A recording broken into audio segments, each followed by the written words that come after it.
What kind of golfer gets suspended for 6 weeks and fined $5,000, not for cheating, but for speaking his mind? Who calls the PGA commissioner a thief with a capital T and survives to become golf's most influential teacher?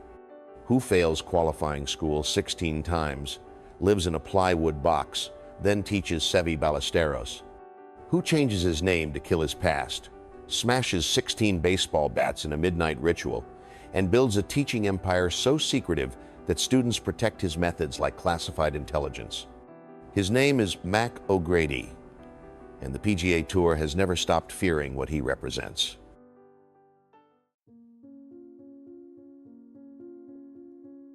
The PGA Tour qualifying school is golf's gauntlet most professionals fail 2 or 3 times before abandoning their dreams entirely.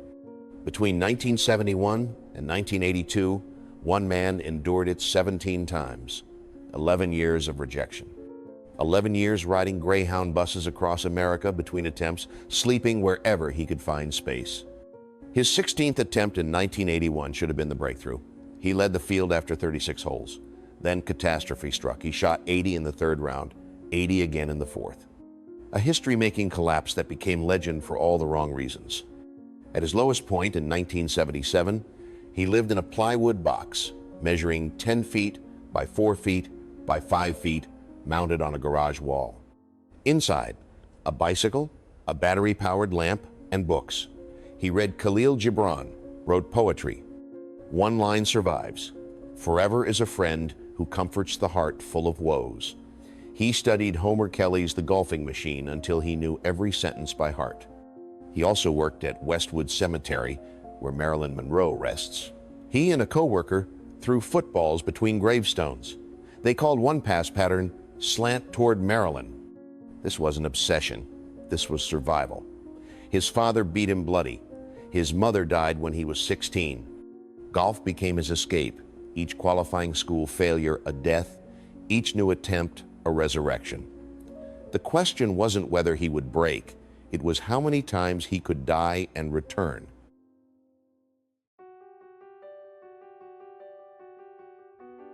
November 21st, 1982, Tournament Players Club, Ponte Vedra Beach.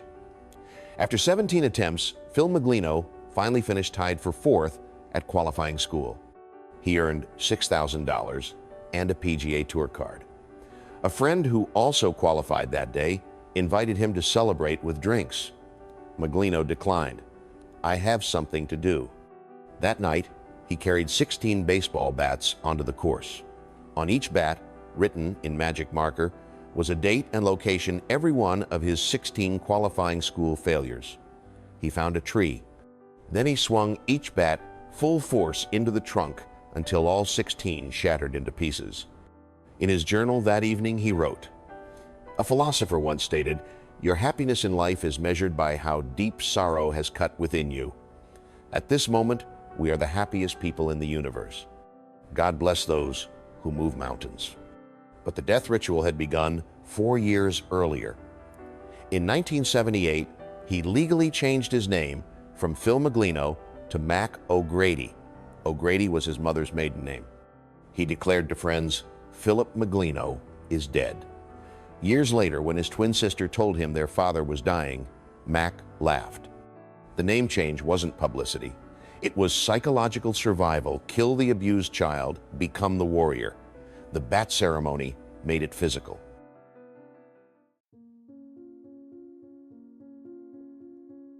Mac O'Grady was ambidextrous to an impossible degree. He competed on the PGA Tour swinging right-handed but used his left hand for short strokes on the green. Playing left-handed, he could break par at scratch level, a feat almost no professional could replicate. In one match, trapped beneath a tree with no right-handed shot available, he pulled out a left-handed 7-iron and struck a 150-yard beauty to win. On another occasion, he shot 62 right-handed one day, then returned the next morning and shot 69 left-handed. Tour star Ben Crenshaw observed, "Mac's physical attributes are astounding. He has hit some of the greatest shots seen on the PGA Tour." The quirks extended beyond skill. He once tried entering the Chrysler Team Championship as a one-man team playing one ball left-handed, another right-handed. Later, He attempted to enter the BC Open under two names, Mac O'Grady I, playing right-handed, and Mac O'Grady II, playing left-handed. The PGA Tour rejected both requests. Choose one of your personalities. He could reverse his driver and hit 250 yards left-handed. But ambidexterity wasn't entertainment. It was manifestation of internal fracture, Phil and Mac, victim and warrior, past and future. Two people inhabiting one body.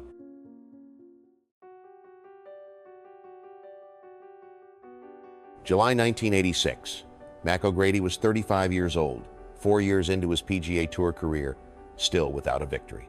At the Canadian Open, he held the lead entering Sunday but collapsed to a tie for 6th place. That night, he wept. At 3 in the morning, unable to sleep, he wrote a letter beginning with these words: "Dear Mrs. Golf, I hate you. Why do you continue to mutilate me with these merciless acts, like today?" He cried until he stopped. Then he stopped crying. 7 days later, at the Hartford Open, everything changed. On the final Sunday, he fired a 62, the lowest closing round of the entire season. He tied Roger Maltby at 15 under par, 269 strokes. In sudden death, Mac made par to claim victory and $126,000. His victory speech confused reporters. He dedicated the win to dreamers, people whose spirits never fragmented along the yellow brick road. Several journalists laughed, thinking it was wordplay. They didn't understand Mac was completely serious. He never joked about golf. Later, he discussed the round using terms like proprioception and vestibular ocular response and metaphysical heebie-jeebies. Reporters assumed he was showing off. They were wrong. This was how Mac saw golf not as sport, but as cosmic art, a philosophical pursuit requiring vocabulary beyond the game's traditional language. A friend later commented, "I'd say Mac did well for a guy who really couldn't work the short game at all."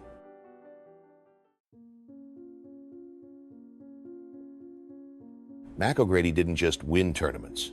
He challenged power itself. In 1984 at the USFNG Classic, he was accused of insulting a female tournament volunteer. The tour fined him $500. Mac denied the accusation and refused to pay. The tour deducted the money from his Bob Hope earnings without permission. Mac began attacking Commissioner Dean Beman publicly. He called Beman a thief with a capital T in media interviews. He labeled him a dictator. He accused Beman of creating a self-serving empire surrounded by yes-men who never questioned authority. In 1986, Beman responded with unprecedented force: a $5,000 fine plus a 6-week suspension. It remains the most severe penalty Beman imposed during his 22-year reign as commissioner. The official charge: conduct unbecoming a professional golfer. Mac's isolation became total. When journalists asked fellow professionals to comment on the controversy, every single player declined. Not one defended him publicly. Tour wives avoided his wife Fumiko at events. He became a pariah. But Mac wouldn't stop. In 1991, he told reporters, "The PGA Tour has only one problem. Everyone on tour knows it, but won't admit it publicly." About Beman specifically, Mac offered this: "He got lost on the pathway. You can only pity him. You can only hope that one day the child and the golfing soul will turn back into his spirit once more." Why did the PGA fear Mac? Not because he was violent or dangerous.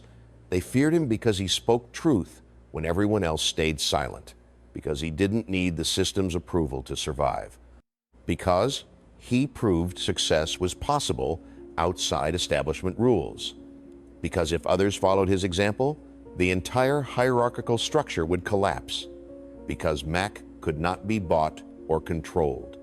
The rebellion wasn't ego. It was trauma response abused by a father figure as a child, now refusing control by an authority figure as an adult. Every fight with Beman was a fight with his father's ghost.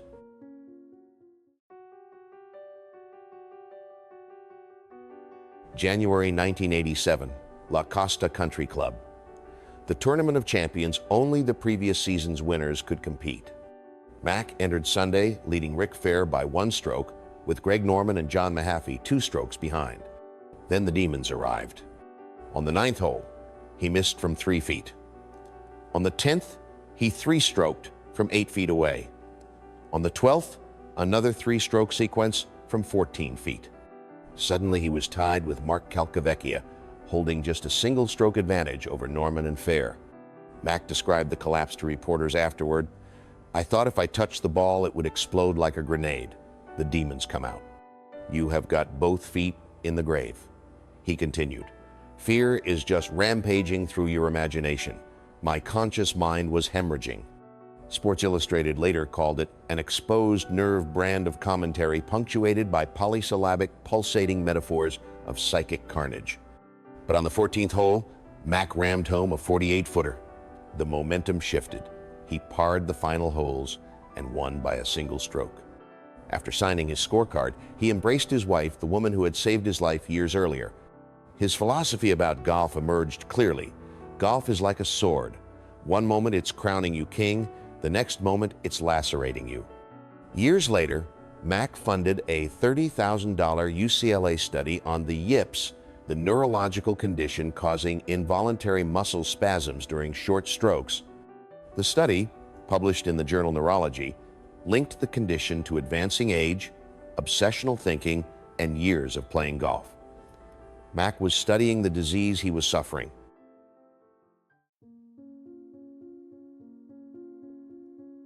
(1978). The Sunstar LPGA tournament at Rancho Park, the same course where young Phil McGleno had learned golf years earlier, a symbolic circle closing. He met Fumiko Aoyagi, who managed the Hermes store in Beverly Hills. Their first conversation became legend. Mac told her, "I've been to Japan, and if I ever got married, I would want to have a Japanese woman for my wife." Fumiko replied, "Oh, will you marry me?" Both laughed. Weeks later, Mac arrived at Fumiko's door for dinner, desperately ill with pneumonia. He was homeless at the time. She took him in and nursed him back to life. He stayed an entire year. Mac later admitted, "It was 10 months before I could get up the nerve to kiss her." His description of their love, "I've never known such love since my mother died. I don't mean the roses and perfume love. Sometimes I think of Fumiko at high noon on a golf course, and tears of joy well up in my eyes. I would be nothing without her."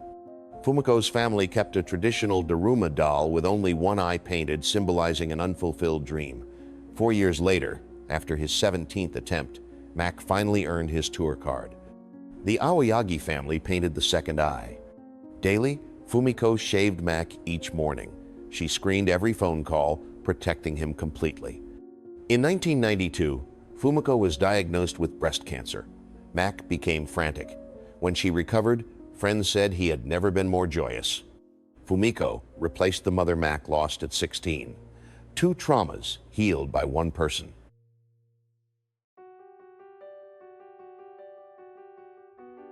(1990). Doctors diagnosed Mac with spondylolisthesis, a congenital spine disorder where vertebrae slip forward. 3 surgeries followed. One physician told him, "Sayonara, career." Most would have accepted the end. Mac transformed instead. He had already been teaching during the late 1980s while still competing, working with 30 to 50 tour professionals. Now he formalized his system, MORAD, standing for Mac O'Grady Research and Development. He established his base at Thunderbird Country Club in Palm Springs.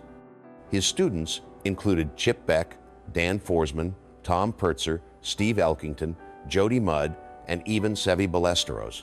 But Mac's methods were extreme. He demanded absolute loyalty from what others called his Macolites. A fellow professional once took a first lesson with Mac that lasted 10 hours in 105-degree heat. If a student spoke with a rival teacher's student, Mac expelled them. Violators had to return all computer printouts of their swing analysis. Some were banned from saying the word MORAD for 30 days. His demonstrations became legendary. Students would lie on the ground 20 feet ahead while Mac hit one-iron shots over their shoulders, a test of trust. Another time, he dropped a ball on a sidewalk, pointed to a bathroom door 100 yards away, and hit a 3-wood straight through the wooden door, splintering it completely. Golf Digest ranked him among the 50 greatest teachers in America for years, despite his complete non-cooperation. He threatened to banish any instructor who gave the magazine information about him. Current students' names were withheld to protect their access. His teachings spread through bootlegged videos. Mac spent over $150,000 of his own money developing MORAD. It wasn't business, it was his life's work, an obsessive quest to crack golf's ultimate code. A golf instruction website wrote in 2025, MORAD has influenced more high-level golf than anything discovered in the last decade. It's arguably the most impactful effort in golf, period.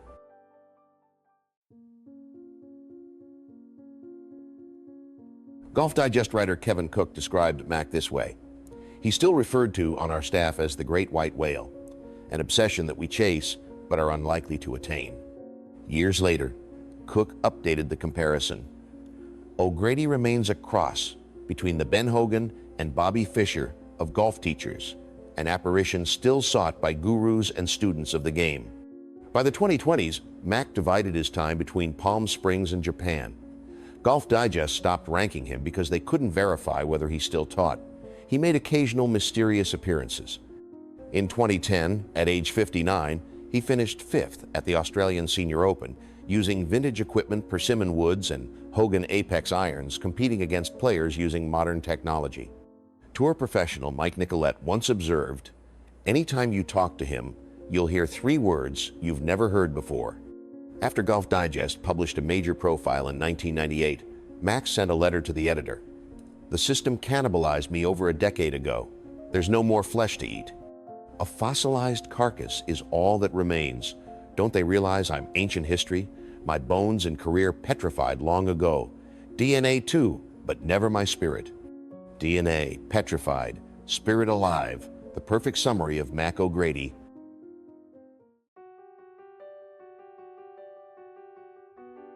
On paper, Mac O'Grady's accomplishments seem modest. 2 PGA Tour victories, 17 qualifying school attempts that most would call embarrassing, suspended, fined, ostracized by peers. But the PGA Tour wasn't afraid of his wins. They feared what he represented. Mac proved the system doesn't define success. That authority can be challenged. That failure isn't the end, it's fuel. That the greatest impact can come after leaving the establishment entirely. That true legacy means influence, not titles. The Tour wanted compliant golfers. Mac was the opposite, uncontrollable, uncompromising, unwilling to follow rules he didn't create. Mac once explained his philosophy while gazing at mountains. "I look at those mountains for strength of character and purpose. I think of the firestorm of geology, the upheaval that caused them, and I cannot feel sorry for the little upheavals I've experienced." Mac O'Grady didn't conquer the PGA Tour, he transcended it. And that remains the most terrifying thing of all.